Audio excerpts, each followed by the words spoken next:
এখনকার একটু ডিফারেন্স আছে যে অনেক সময় যে দেখা গেল যে কাশি বা হাঁচি কম, কিন্তু সেই ক্ষেত্রেও দেখা যাচ্ছে যে টেস্ট করে কিন্তু পজিটিভ পাওয়া যাচ্ছে।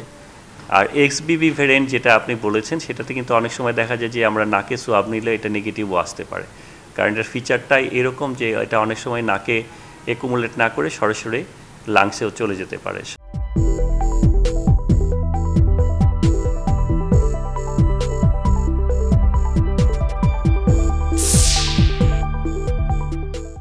আপনারা জানেন যে প্রত্যেকটা ভাইরাসের কিন্তু একই রকম সাধারণত ফিচার থাকে। আগে যেরকম কোভিড ছিল, জ্বর, শরীর ব্যথা, উইকনেস, তারপরে কাশি, এই সিমটমসগুলো এখনও আছে। কিন্তু করোনায় কিন্তু সবসময় যে খুব বেশি হাই ফিভার হতে হবে নট লাইক দ্যাট, এটা কিন্তু একেবারে লো গ্রেড ফিভার হতে পারে।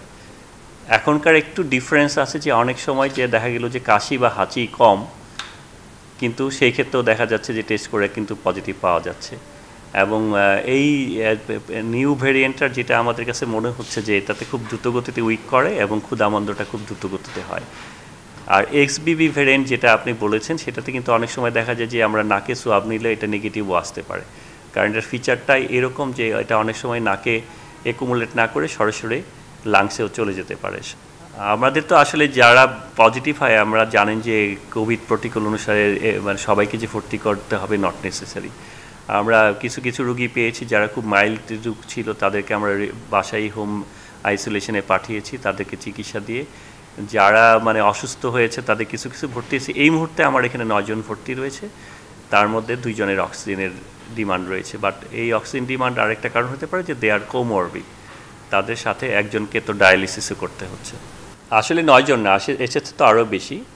আমাদের অনেকগুলো তো বলেছি যে কিছু কিছু আমাদের হোম আইসোলেশনে পাঠিয়েছি।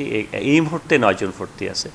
তবে আমাদের লাস্ট 3-4 ডেজ একটু বৃদ্ধি পেয়েছে। আর এটা যেহেতু মানে আগে ছিল না, আমাদের মূলত রুগীগুলো যা এসেছে লাস্ট 15 ডেজ দেখছি আমরা যে রুগী আসতেছে। প্রথম দিকে 1-2টা ছিল, এখন লাস্ট 2 or 3 ডেজে একটু বাড়ছে, 2-3 জন 4 জন করে আমরা পজিটিভ পাচ্ছি।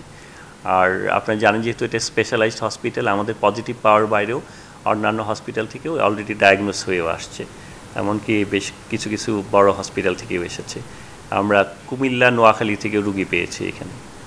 অবশ্যই মানে সবসময় তো আসলে আতঙ্কিত হয়ে তো আমরা কোনো সমাধান করতে পারবো না। আমাদের যে কোনো প্যান্ডিং বা মহামারী বা যে কোনো এপিডেমিক সিচুয়েশন আমাদের যেটা করতে হবে সচেতনতা বৃদ্ধি, এবং media should be the one of the important stake dealing with that. কারণ আমরা যদি মিডিয়ার মাধ্যমে মাস পিপুলকে সচেতন করতে পারি to maintain the Covid protocol for prevention, যেরকম প্রথমে আমাদের যেটা দরকার সবাইকে জনসমক্ষে গেলে বা কোনো রুগী দেখতে গেলে বা যে কোনো জায়গায় গেলে আমাদের মাস্ক পরতে হবে। 2 নম্বর হচ্ছে আমাদের হয়তো সাবান পানি দিয়ে হাত পুরোপুরি ধুতে করতে হবে, এবং এই ক্ষেত্রে কমপক্ষে 20 সেকেন্ড ধরে হাত ধুতে হবে। হাতের প্রত্যেকটা অংশে যেন আমাদের সাবান পানি পৌঁছায় সেই ব্যবস্থা করতে হবে। সাথে সাথে যদি সেটা সম্ভব না হয়, আমরা মুভিং অবস্থায় থাকলে হ্যান্ড স্যানিটাইজার ইউজ করতে পারি। আর 3 নম্বর যেটা আমরা সবসময় বলি, সোশ্যাল বা ফিজিক্যাল ডিস্টেন্সিং। আমরা চেষ্টা করব কমপক্ষে 3 ফুট দূরত্ব বজায় রাখতে, সম্ভব হলে 6 ফুট হলে তা আরও ভালো। আমরা তো পেশেন্টের বেলায় অবশ্যই মানে 6 ফুট দূরত্ব রক্ষা করব যদি কাকে হাঁচি কাশি হয়। আর 4 নম্বর যেটা, আমরা যদি কোনো রোগী সাসপেক্ট করি তাদেরকে হয় আইসোলেশন নয় কোয়ারেন্টাইন করতে হবে। এইটা হচ্ছে মেইনস্টে।